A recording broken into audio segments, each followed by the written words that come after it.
नमस्कार दोस्तों। सब सिर्फ कुर्सी के लिए लड़ेंगे, सब सिर्फ सत्ता के सुख के लिए लड़ेंगे और सब सिर्फ अपने लिए लड़ेंगे तो देश के लिए, देशवासियों के लिए, देश को बचाने के लिए, संविधान के लिए, लोकतंत्र के लिए और देश की व्यवस्थाओं को, बच्चों के भविष्य के लिए कौन लड़ेगा? सवाल आज खड़ा हुआ है। सवाल खड़ा हुआ है कि किसान के लिए कौन लड़ेगा। सवाल खड़ा हुआ है कि युवाओं के लिए, महिलाओं के लिए कौन लड़ेगा। कौन लड़ेगा हमारे कारोबारियों के लिए, कौन लड़ेगा हमारे देश के लिए, देश की सीमाओं के लिए, देश के अमन चैन के लिए। जी हां, आज सवाल सबसे बड़ा यही है। क्यों है? इसकी शुरुआत कर रहा हूं कि जम्मू कश्मीर के मुख्यमंत्री उमर अब्दुल्ला ने कहा कांग्रेस ईवीएम की लड़ाई छोड़ के, उसका रोना छोड़ के बाकी काम करे, उसमें कोई गड़बड़ नहीं। चलिए, बहुत अच्छा। उधर पश्चिम बंगाल की मुख्यमंत्री ममता बनर्जी कहती हैं मैं पश्चिम बंगाल की मुख्यमंत्री रहते हुए, कुर्सी पे बने हुए ही यहीं से, कलकत्ता से, कोलकाता से इंडिया की प्रमुख के तौर पर उसको लीड करते हुए, नेतृत्व करते हुए काम करूंगी। उधर लालू प्रसाद यादव कहते हैं कि कांग्रेस से बागडोर लेकर के ममता को सौंप देनी चाहिए या किसी और को सौंप देनी चाहिए। उधर अखिलेश यादव कहते हैं कि किसी और को या ममता को ही कमान दे देनी चाहिए। शरद पवार भी यही बोलते हैं और उद्धव ठाकरे की तरफ से भी उनके संजय राउत इसी तरह से बोलते हैं। तमाम सारे लोग यही बात करते हैं। आम आदमी पार्टी चाहती है कि उसे मिल जाए कमान। बहरहाल तमाम सारे लोग कमान चाहते हैं, तमाम लोग कुर्सी चाहते हैं और प्रधानमंत्री बनना चाहते हैं और भी बहुत कुछ बनना चाहते हैं। लेकिन जब बात आती है लड़ने की तो वो कहीं दिखाई नहीं देते हैं।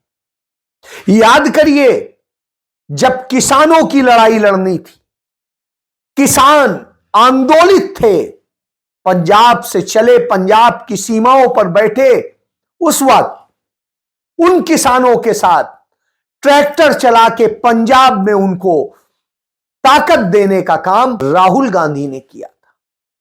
राहुल गांधी, कांग्रेस पूरी खड़ी हुई किसानों के साथ। किसान पंजाब से निकल के दिल्ली सीमा पर आए। हरियाणा के मुख्यमंत्री रहे भूपेंद्र सिंह हुड्डा और कांग्रेस के अन्य नेताओं को जिम्मेदारी सौंपी गई कि वो उनकी रक्षा करें, उनकी सहायता करें। 11 महीने किसान वहां बैठे रहे। हरियाणा ने उन्हें कमी नहीं होने दी। हरियाणा सरकार ने तमाम साजिशें रची, लेकिन कोई कमी नहीं होने दी। उधर पश्चिम उत्तर प्रदेश में किसान वहां पर भी लड़ रहा था, तो उसको किसी भी दूसरे का समर्थन नहीं था, सिर्फ कांग्रेस का समर्थन था, राहुल गांधी का। राहुल गांधी ही थे जो किसानों के समर्थन में ट्रैक्टर चलाकर अपने कांग्रेस के सांसदों के साथ पहुंचे थे लोकसभा में, संसद में, और लड़ रहे थे। जब आज डल्लेवाल, जगजीत सिंह डल्लेवाल जो किसान नेता है, पिछले करीब करीब 1 साल से सारे पूरे किसान उस बॉर्डर पर, हरियाणा के बॉर्डर पर बैठे, उन पर गोलियां चली, उनके ऊपर आंसू गैस के गोले चले और न जाने क्या क्या हुआ। दर्जनों किसान मर चुके हैं इसी बॉर्डर पर। वहां 700 किसान मरे थे, यहां दर्जनों मर चुके हैं। कोई सुनने वाला नहीं है, न पंजाब की आम आदमी पार्टी की सरकार और न दिल्ली में बैठी गूंगी बहरी मोदी सरकार। मोदी सरकार तो वैसे भी नहीं सुनेगी, क्योंकि वो अदानी अंबानी की सरकार है, वो चंद पूंजीपतियों की सरकार है और वो देश को लूटने वालों की सरकार है। वही तो ऐसे कानून लाई कि किसानों को इस हालत में बैठना पड़ रहा है, लाठी खानी पड़ रही है। तो आप समझ सकते हैं। तो जगजीत सिंह डल्लेवाल पिछले 20 दिनों से बगैर कुछ खाए पिए बैठे हैं।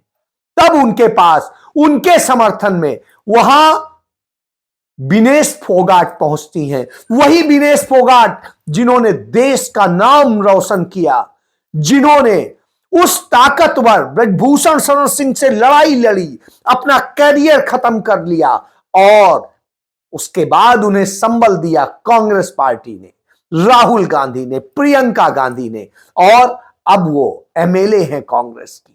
तो वो जाती हैं, और जब वो जाती हैं तो कांग्रेस के लोग जाते हैं और कहते हैं यह लड़ाई सिर्फ किसानों की नहीं, पूरे देश की है, इसमें सबको साथ आना चाहिए। तो घबराकर भगवंत मान, आम आदमी पार्टी के मुख्यमंत्री, भेजते हैं अपने डीजीपी गौरव यादव को, जाओ जल्दी देखो क्या ना हो जाए। और किसान, सिर्फ इस बॉर्डर से 101 किसान दिल्ली जाकर के कृषि मंत्री के साथ में चर्चा करना चाहता है, लेकिन उसके लिए पिछले 10 दिन से अनुमति नहीं मिल रही। निहत्था जाना चाहता है, अनुमति नहीं मिल रही है। इससे आप समझ सकते हैं कि क्या फांसीवादी है। लेकिन कोई और साथ नहीं खड़ा है कांग्रेस के सिवाय।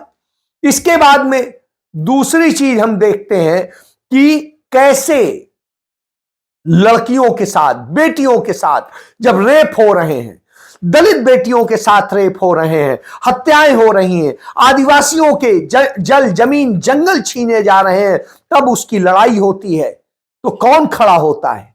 फिर राहुल गांधी, फिर कांग्रेस पार्टी, और वही लड़ती है, चाहे उत्तर प्रदेश में हो, चाहे छत्तीसगढ़ में हो, या चाहे झारखंड में हो। तो वो कांग्रेस लड़ती है, अपने साथियों के साथ लड़ती है। तो उस स्थिति में फिर वही लड़ती दिखाई देती है उनके हक के लिए। जब मुसलमानों पर हमले होते हैं तब भी कौन दिखता है? राहुल गांधी। वही सवाल उठाते हैं कि संभल में, संसद में सवाल उठाते हैं कि संभल में संविधान की हत्या हो रही है, वहां पर लोगों के साजिश के तहत घरों को खोदने का काम हो रहा है, और उनमें अब हिंदुओं के भी घर खोदे जाने लगे हैं, क्योंकि मुस्लिमों के घर तो कुछ मिल नहीं रहा है। तो एक हिंदू के घर को खोद दिया गया, वहां पर एक पुराना, उसके घर का पुराना मंदिर मिल गया, जो वो परिवार खुद करीब 40 साल से वहां नहीं रहता है। उसका घर बंद था, और करीब उसके घर का जो 100 साल पुराना मंदिर है घर के अंदर का, उसको लेकर के भूमिका बनाई जा रही है कि अब मुसलमानों के घर खोदे जाएंगे। राहुल गांधी संभल जाने को निकले थे, उन्हें दिल्ली सीमा पर रोक लिया गया और उन्हें नहीं जाने दिया गया। उनके कानूनन मिले अधिकार को तोड़ दिया गया। तो यह तानाशाही पूर्ण सरकार है। उधर चुनाव प्रक्रिया के दौरान किस तरीके से सारा लूटा जाता है, पूरा देश आवाज दे रहा है कि ईवीएम में गड़बड़ हो रही है, सब में गड़बड़ हो रही है। लेकिन जब राहुल गांधी और कांग्रेस पार्टी इसको लेकर के निर्वाचन आयोग को, वही आयोग जो मोदी का गुलाम है, उसको नोटिस देते हैं, उसको रिप्रेजेंटेशन देते हैं, तब सारे दल साथ खड़े हों, इसके बजाय वो अपनी ढपली, अपना राग बजाते हैं। तो आप सोचिए, जब राहुल गांधी सवाल उठाते हैं कि कैसे देश की न्यायपालिकाओं पर कब्जा कर लिया है आरएसएस बीजेपी ने, और जिस तरीके से वो हमला बोलते हैं, तब फिर तमाम दल कहते हैं हम तो बड़ा सम्मान करते हैं, हम नहीं बोल सकते हैं न्यायपालिका की इन नफरतवादी बातों के खिलाफ। आपने देखा कैसे इलाहाबाद हाई कोर्ट का वह जस्टिस या शेखर यादव किस तरह से नफरत की बात कर रहा था, मुसलमानों के लिए गाली दे रहा था और बहुसंख्यकों के अनुसार चलने की बात कर रहा था। कानून बहुसंख्यक के हिसाब से नहीं चलता, न्याय बहुसंख्यक के हिसाब से नहीं चलता, न्याय सत्य के हिसाब से चलता है और तथ्यों पर चलता है, कानून पर चलता है, संविधान से चलता है। इसी तरीके से आपको याद होगा कर्नाटक का वह जज जो कह रहा था कि मस्जिद में जय श्री राम के नारे लगाना गुनाह नहीं है। तब आप सोचिए किस तरह का भारत बनाया है। मुसलमान यदि नमाज पढ़ रहा होता है तो उसे लात मारी जाती है, उसकी लिंचिंग की जाती है, उस पर हमले होते हैं, उस पर कोई नहीं बोलता है, सिर्फ कांग्रेस बोलती है। लोगों के घर जलाए जाते हैं, हमले होते हैं, तब कौन बोल रहा है? सिर्फ राहुल गांधी और कांग्रेस, प्रियंका गांधी। सोचिए आप कि गांधी परिवार के अलावा कौन खड़ा होता है जब लड़कियों के साथ, यही विनेश फोगाट, उसके साथ और उसकी साथी तमाम पहलवानों के साथ में जो देश का गौरव थी, उनके यौन शोषण की बात आती है, तब भी कौन लड़ने आता है? कोई नहीं। वो लड़ रहे होते, कांग्रेस साथ देती। और जब इस देश के बेरोजगारों की लड़ाई आती है, उनके ऊपर लाठी चलती है, उनको मारा जाता है, तो उनके बीच कौन जाता है? राहुल गांधी। और जब छोटे दुकानदारों, एमएसएमई सेक्टर, छोटे छोटे उद्योग चलाने वाले, धंधे चलाने वालों के ऊपर आफत टूटती है, जीएसटी का कहर टूटता है, तो कौन जाता है उनसे बात करने? राहुल गांधी। जब मजदूरों की बात होती है, किसानों की बात होती है, तो उनके बीच कौन जाता है? राहुल गांधी। जब इस देश को बचाने, एकता के सूत्र में बांधने, नफरत खत्म करने की लड़ाई लड़नी होती है, तो कन्याकुमारी से लेकर के कश्मीर तक की पैदल यात्रा करते हुए, आंधी तूफान बारिश सबको झेलते हुए, धूप धक्कड़ सबको झेलते हुए राहुल गांधी पैदल यात्रा करते हैं, देश को जोड़ने की कोशिश करते हैं, समझाने की कोशिश करते हैं, मोहब्बत की दुकान खोलने की कोशिश करते हैं। सिर्फ राहुल गांधी। जब महंगाई की मार होती है, सब कुछ होता है, तब कौन खड़ा होता है देश के लिए लड़ने को? राहुल गांधी। जब कश्मीर की बात आए, तब राहुल गांधी खड़े होते हैं, और जब तमिलनाडु की बात आए, तब राहुल गांधी खड़े होते हैं।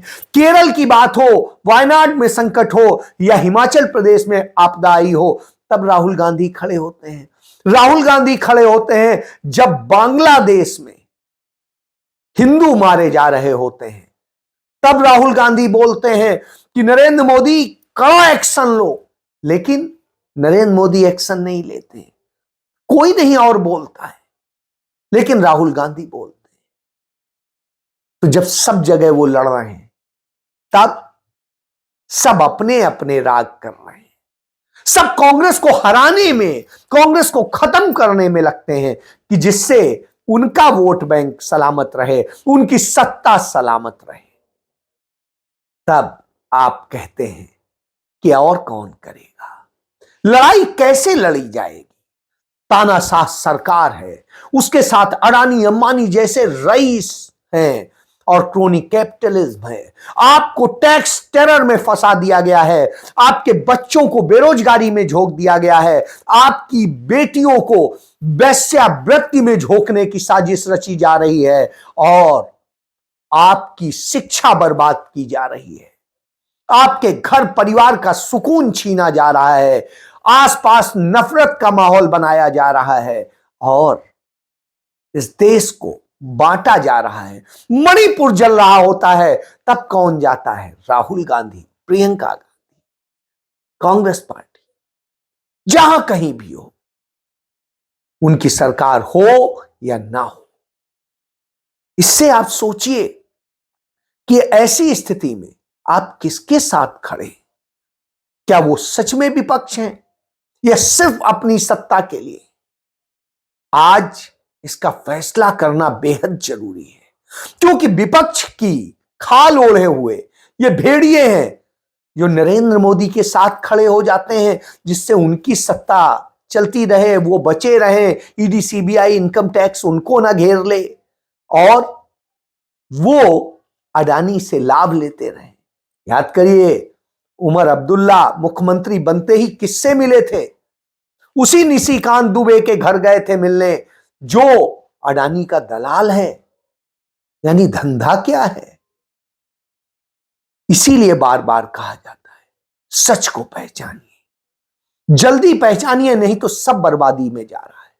नरेंद्र मोदी ने झूठ का साम्राज्य स्थापित किया है, मक्कारी की सरकार चल रही है, आपसे टैक्स के नाम पर आतंक स्थापित किया है, टैक्स के नाम पर लूटा जा रहा है और ईडी सीबीआई भेजकर निर्दोष लोगों को मारा जा रहा है, आत्महत्या के लिए प्रेरित किया जा रहा है। इसका नतीजा हमने मध्य प्रदेश के सीहोर में देख लिया, जहां मनोज परमार और उनकी पत्नी को आत्महत्या करनी पड़ गई। आप देखिए किस तरीके से रेप होते हैं और सब कुछ होता है, और ये सब करने वाले भाजपा के लोग होते हैं। चुनाव आयोग से लेकर अदालतों तक जो हो रहा है बेहद खतरनाक है। ऐसे में आपको सोचना है, क्योंकि यदि आप कांग्रेस को राहुल गांधी के साथ नहीं खड़े होंगे तो निश्चित रूप से आप फांसीवादियों को मदद करेंगे। इसीलिए शायद सरदार वल्लभ भाई पटेल ने कहा था कि जो कांग्रेस को वोट नहीं देता है तो वो गद्दारों की मदद करता है। उनकी पुण्यतिथि है, उन्हें सलाम करते हुए कहूंगा कि वो कांग्रेसी थे, कांग्रेसी मरे। लाल बहादुर शास्त्री कांग्रेसी थे, कांग्रेसी मरे। और इसी तरह से तमाम सारे लोग, भाजपा के लोग गद्दारी कर रहे थे देश के आजादी की लड़ाई के वक्त भी और देश बनाने के वक्त भी। वो नफरत फैला रहे थे हर वक्त। क्यों? सत्ता पानी। इसीलिए आपके वोट बंटवाते हैं इन छोटे छोटे दलों में, जिससे उनकी सत्ता बरकरार रहे। ये जो बीच में इंडिपेंडेंट पार्टी आ रखी हैं, छोटी छोटी पार्टियां हैं, ये सब बीजेपी की पार्टीज हैं। इनका रिमोट कंट्रोल इनके हाथ में है। लड़ाई बीजेपी और कांग्रेस के बीच में है, विचारधारा की लड़ाई है। एक तरफ न्याय, दूसरी तरफ अन्याय, एक तरफ किसानों का हित, गरीबों का हित, मजदूरों का हित, और दूसरी तरफ अदानी जी और अंबानी जी जैसे लोगों का फायदा। अंबानी की शादी देखी ना, डांस गाना देखा ना आपने वहां पे? मोदी जी गए थे ना, राहुल गांधी गया था। तो सीधी सी बात है, वो उनके हैं, मैं आपका हूं। तो यह सोचना है आपको कि सच्चा नायक कौन है। जय